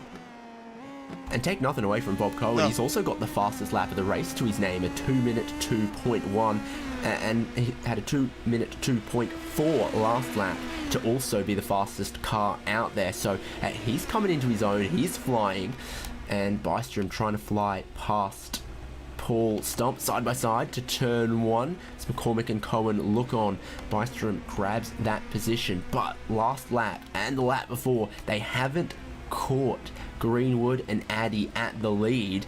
This is tough for Gary Bystrom as there's contact. Stump and Bystrom, huge damage to both of them. Off at turn 3, McCormick through into 3rd, Bob Cohen through into 4th, but heartbreak for your race 1 winner as he puts the car on the tow hook. Let's take another look. Yeah, we'll have a look from above then with our aerial coverage brought to you by ATIVA. And this is Bystrom, got a little bit of a wiggle out of turn 1 through 2. There we go. And Stump goes for a move that's not really on there. The two of them get hooked together and they both end up in the grass. Worth enough a look, that one, I feel. Yeah, I mean, is that what you want? Bystrom comes down the inside with that narrower line. He has a bit of a wiggle in turn 1 that sort of it gives a hint to Paul Stump that maybe he can get down the inside at 3. He's got momentum, but then he lifts out of it and then kind of goes for it again here, and a little closing wedge contact, and then the two of them really get stuck into each other there. Yeah, I just, it's never on as that move, I'm afraid. And well, this is live pictures. He's in the pit, not going anywhere fast. Not really any braking markers down there at turn 3 though, is there? There kind of is on the wall, but yeah, one of those places that might have just been difficult in the pack racing situation there to have picked out the braking marker. It means we're really down to 2 for the race leaders that are about to start. Lap 11, 5 to go at Road America. Steve Greenwood leads Russ Addy, and then they've got 4 seconds back to McCormick and Cohen, who you can see in the back of picture there, also almost working together. McCormick's been able to catch the pack before in this race. Is he going to be able to catch the top 2 now? I think if Bob Cohen works with him and doesn't fight him too much, it'll be tough, and it'll be even tougher if McCormick misses his apex like that as well. But I mean, they're 4 seconds back. I don't see these two catching the race leaders unless the race leaders start tripping over each other and slowing each other down. Could still happen. Does Russ Addy owe Steve Greenwood any favours? Not that I know of out front. Although McCormick used a little bit of those tyres initially catching the pack. We've got the same going on as we had in race 1. The track temperature heats up throughout the race. They sort of, by lap 2 or 3, get into their groove, but then the track starts going away from them throughout the rest of the race, and they need to be just a little more cautious, and they are not. Mike McCormick off through the gravel, huge slide, loses a handful of time there. Cohen through into 3rd. Mike McCormick, not what he needed. Olsen having troubles as well in the kitty litter. Hit the same corner as we've just seen Mike McCormick as well. Now, if there was anything else, I would have said maybe there's some oil down there at that turn. To have 2 cars go off on the same lap in the same corner is quite unusual. But yeah, Olsen just went a bit too deep and ends up spinning it around, gets it out of the way. Now that, to be fair, that's not bad. Getting out of the way straight away, realising what's happening. I need to get out of the way of these drivers that are coming around. Meanwhile, the lead has chopped and changed. Russ Addy in the lead of the race. Greenwood willing to just play the long game here and ride along with him. In fact, Russ Addy's just set the fastest lap of the race there, 2 minute 1.9. He used the slipstream very well to get to the lead and has set the fastest lap of the race. And they didn't trip over each other, they didn't cost each other time, and it hasn't let Bob Cohen catch them on that lap. You see the positions gained, by the way, to the right of their name. So 2 positions gained for Addy, 4 for Bob Cohen, 7 for Turner and Riley. Hats off to those two working their way through the field. Speaking of working their way through the field, Louis Canal up 10 places, along with Joe Wren as well. Yeah, indeed, good movement through the middle of the field, and they didn't, start at the back of the grid either. Make that another one for Canal, as he's just gotten ahead of David Riley. Yeah. Where was that? Down in towards turn 5 then. Yeah, absolutely. You got it spot on there, and Riley now, he'll be hoping to try and hang on in the slipstream here and try and catch up again, but you can see Canal's just pulling away. Louis Canal's having do you know what? I'm not going to say it. I'm not going to say it because I know that I will end up cursing him.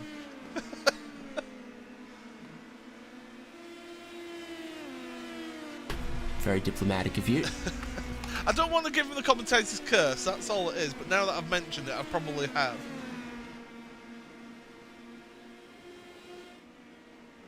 Yeah, so Jack Turner then 8 seconds up the road from Louis Canal. Can he grab another one in this race? The pickings get slimmer and more difficult the further you get through the race.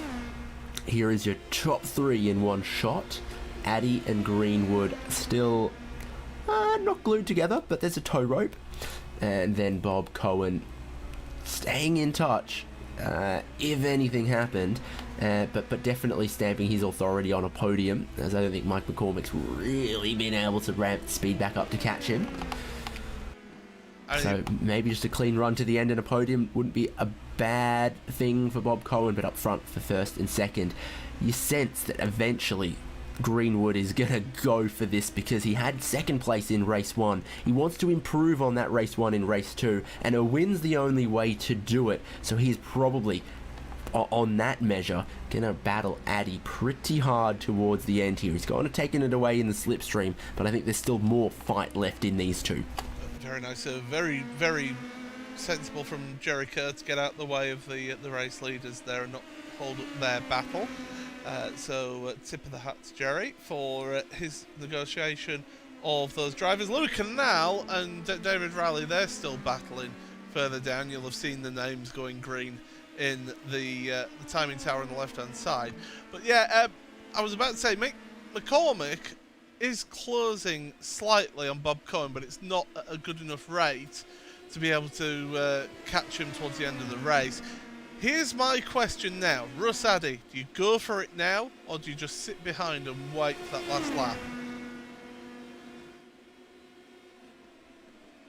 Well, all to be revealed. As Greenwood holds onto the lead and Addy can't challenge it into Canada corner. They come up through your favourite soap opera star bend and then to the final corner. I'm kidding, that's not how it works. And then out the final corner and onto the pit straight. Addy dropped a little bit further back, but that 4/10, almost all of it, you're going to see evaporate on the way towards turn 1. Yeah, look at his car just getting bigger and bigger. This isn't the place where you want to make the overtake though, is it? Because it leaves you open then on the exit of turn 3 down towards 5. It leaves you open to attack almost straight away. So you almost hang back down the pit straight, and this is where you want to be closer. This is where you want the run out of turn 3 through 4 down towards turn 5. This is where you need to make that slipstream count now. He's going to have a little look and show the nose, but not far enough alongside. We've all had the experience of yelling at the TV or yelling at the stadium watching one of our favourite sports teams. Ragnar Wisloff is doing the same thing from the sidelines, trying to cheer on Russ Addy, trying to coach him through the screen in our YouTube comments section. I don't know how much coaching Russ is fully gonna need here, because he can see the sights, and I'm sure his mind is already ticking away. How do I get this lead, and how do I grab it at a point where it's then too late for Greenwood to fight me back? Through the carousel, one of the real tire torturing corners. A lot of right-handers here that put some load through the outside tires, and the carousel is just one of them. Any hint of a breathe on the throttle through the kink here? No, not a hope. Not a hope of a breather throttle. Now, the problem with waiting until the final lap is that it leaves you open to making a mistake and it costing you when you had the opportunities on other laps. So that's the risk that you take if you don't make the move on the penultimate lap.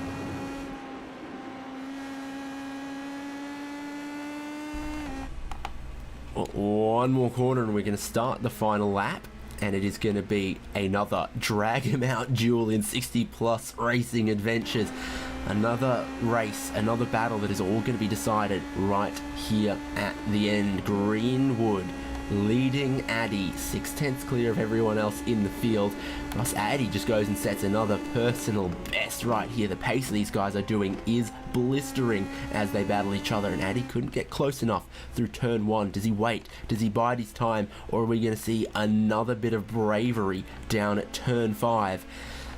Well, it is close as you like. Greenwood using all the track and then just dipping it into the dirt, digging up the grass on the far side of the curb.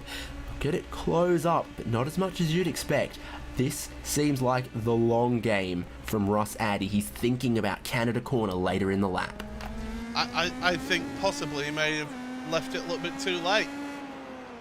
I mean, I might... Oh, Greenwood missing the apex there. But you can get on the power and get the drive out the corner. But Greenwood, again, has used those tyres up. But yeah, has Russ maybe waited a little bit too long? But Canada Corner, you've called it right. That's your real last opportunity other than the drag up to the line.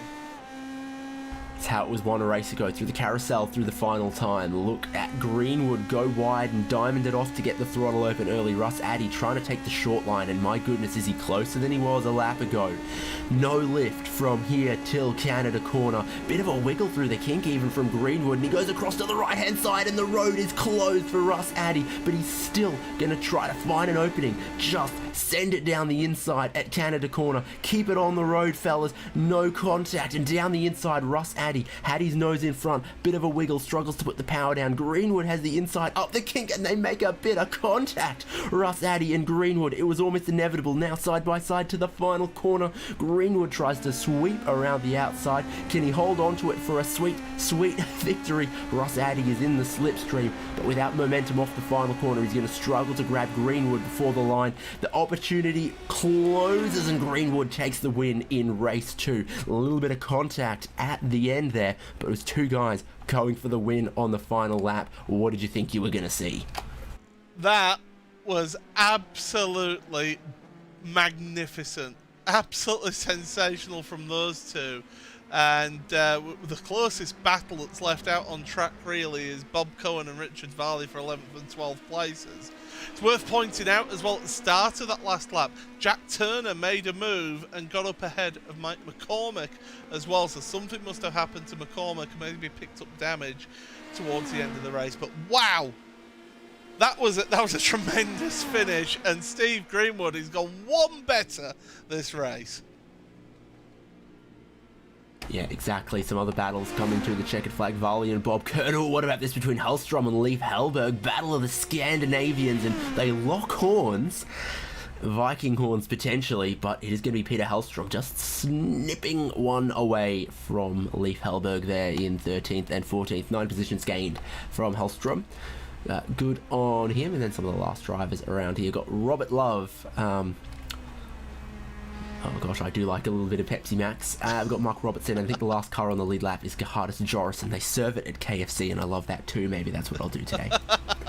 There you go. That's lunch plans sorted out for you, David. But yeah, Robert Love, show him a bit of love coming across the line there in 17th. Good result for Robert there to finish in 17th. And yeah, and you can't hurry, Love. You just have to wait.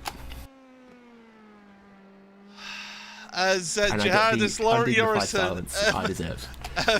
comes across the line, he's going to be the final one to finish the race here. But that was, you know, this is why we love this series so much, isn't it? I mean, yes, it's what you expect in these cars at Road America. It's what we had in Race 1, just simmering away. Sure, it couldn't be quite as close as Race 1, but still within a 10th of a second between Greenwood and Addy. It was something right at the end there. And then Bob Cohen completes the podium. I think he'll be pretty happy with that, honestly, coming from 7th on the grid to a little bit of silverware in the opening round and a decent points haul there as well. I think he'll be 4th in the championship behind Greenwood, Bystrom and Russ Addy there. And then Jack Turner in 4th, Mike McCormick in 5th. A little mistake at a bad time and dropped him off the pack. Louis Cannell in 6th, David Riley in 7th, Ulf Olsen in 8th, Ernie Cancio 9th, and Joe Wren for the top 10. Certainly is. We saw how close it was between Varley and Kern across the line. It was even closer between Leif Hellberg and Peter Hallström. We could tell you 0.084 of a second between those two for 13th and 14th places. Dwayne Bazinga in 15th place ahead of Joel Martin 16th. Robert Love, we saw across the line, finished in 17th ahead of Matt Robertson. Johannes Jorison, the last of your lead lap drivers. Jerry Kerr, 1 lap down, and then the final page of results, also 1 lap down. Douglas Beasley, Kyle Bogle, JC Hay and G Moa, and then the rest of them that did not finish, and the two immediately stand out there. Gary Bystrom and Paul Stump, that issue into turn 3, that incident. Oh dear, that was not pretty. Bruce Poole, JD Adamczyk, Mike Grande, and Donald Poole did not even finish lap 1 of the race.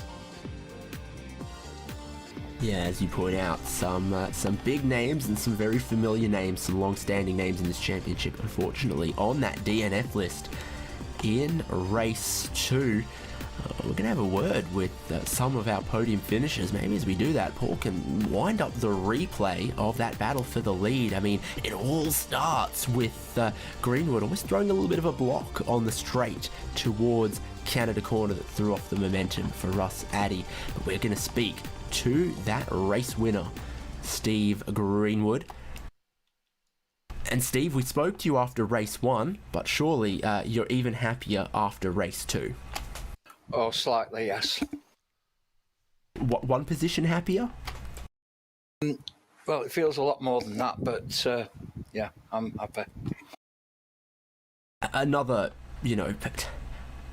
for the ages last lap battle, and this time against Russ Addy. What did you see on that final lap? He had a good run at you coming towards Canada corner. Yes, it was a good race, I thought. Right from the start, it was close. He had a run up. Well, yeah. I mean, you get an incredible draft down there, as you know, and I think he's had me a couple of times, hasn't he? There, but yeah, it was. I don't know. I would just had my heart in my mouth, I think. Yeah, if you need a second for your heart rate to drop back from, quadruple figures, I would totally understand, because race 1 and race 2, I mean, right up there in this time, you do take the points and the trophy, and after the first round of this season, and what an exciting looking season it is with some new track additions, you are equal points leader with Gary Bystrom. Yeah, I'm not too sure if Gary had any incidents in the first race. If he did, I have an extra point, so that point might count. Yeah, it might be crucial come later in the championship. We got a couple ovals coming up in this season. It's always sort of an interesting little curveball, but what about some of the other tracks? I mean, Red Bull Ring as a new circuit. I think we're going to the Chicago Street Circuit, potentially. All of those new tracks, really challenging tracks, I think, for this car as well. Yes, I agree with you. It's nice to have a change. I've had a try at Chicago. That's a great circuit, love it. Red Bull Ring I haven't tried yet, but I can't remember when that is. It's I think it's later on in the season, isn't it? So plenty of time for that. But yeah, Okayama up next, and I don't think we've raced there. I'm struggling to find any records of that.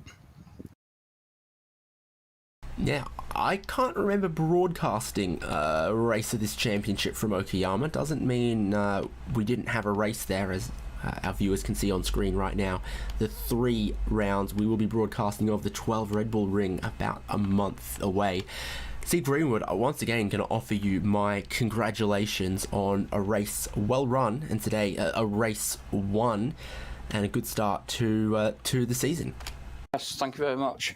And thanks for the effort you guys put in. Much appreciated. Absolutely our pleasure. Might see you later on in some future rounds. Oh, I hope so. There we go, race 2 winner Steve Greenwood, and the man he went toe-to-toe with and battled against, Russ Addy, is with us now. Hey guys, how are you? Yeah, that was absolutely sensational to watch there. I mean, Russ, you had a bit of a not the best of first races, but you certainly made up for it in the second race, didn't you? Yeah, I just need to nail my qualifying better. The second race was much better, and Steve is a fighter. I got to give it to him. Yeah, he's robust, that's for sure, for trying to hold on to that position. But we saw, I mean, how the pack were able to sort of work together, and you had more and more cars coming up to the back of that lead group. Did you just think it was going to be, you know, almost like Talladega in the NASCAR, just the whole pack of you going towards the end? But you were able to separate it out, though. It must have been good to just be able to focus on one car rather than having to worry about everybody else. Yeah, I quit battling with Steve and told him just keep going. I'm not going to try to pass. So we worked a little bit of a gap on the people, and then I try to pass. But you know what it takes to win a championship here. You've got a good start to the championship now. Are you just going to be one of those? Is it going to be one of those seasons where you just take it week by week and see how things go? No, you really have to. You try to make the best out of at least one of the races. The first race, qualifying 10th, finished 5th, so it wasn't bad. But 11th. 11th is just so hard to catch the leaders. And well, we've touched on the calendar as well. Some really good tracks for this car coming up, and it'll certainly be exciting to see. We see you next time, round number 6 at Hockenheim. You'll be hoping to be up there near the top of the standings by then.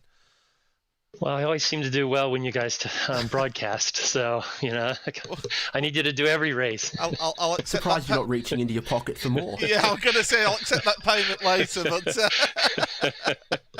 but Russ, I mean, congratulations. Yes, it's not a win, but it's still second place, and a hard-fought second place at that as well. It was exciting to watch.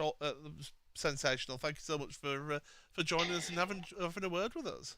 Yeah, it's good to talk to you, David and Paul, and thanks for televising it. Thanks for all the admins, and I miss my teammate, Randy. He's got his pedals being rebuilt, so he'll be back soon. Oh, awesome. That'd be good to see Randy back. But, yep. Yeah, all the best, and all the best for the rest of the season. Okay, hope to see you soon. So there we go then. Russ Addy joining us from P2, David, and they certainly put on a heck of a show today, didn't they? Yeah, exactly. Totally exemplifies 60-plus racing adventures. Some very fair racing, some very happy and friendly competitors. And between two races, a combined winning margin of 0.15 of a second left us breathless after both races they did. Great to have such friendly and spirited competition from the elder gentlemen of 60-plus racing adventures, going to show that it's not just the young'uns on the sim racing having some great races and really showing their skills. It was experience on show today, but still that fire, that fighting spirit, not dulled by time. Congratulations to our race winners, Gary Bystrom and Steve Greenwood. What a show they put on at Road America. We'll be back later in the season here on RaceSpotTV with coverage of Hockenheim, as you said, so make sure you subscribe to us on YouTube or wherever you may be watching across our platforms. Keep across our social media as well. Lots of interesting stuff happening on Twitter and Facebook and other platforms as well from RaceSpotTV. But I've been David Haynes, joined by Paul Smith, also on the cameras for today's production. Thanks for joining us, and we will see you next time out at Hockenheim.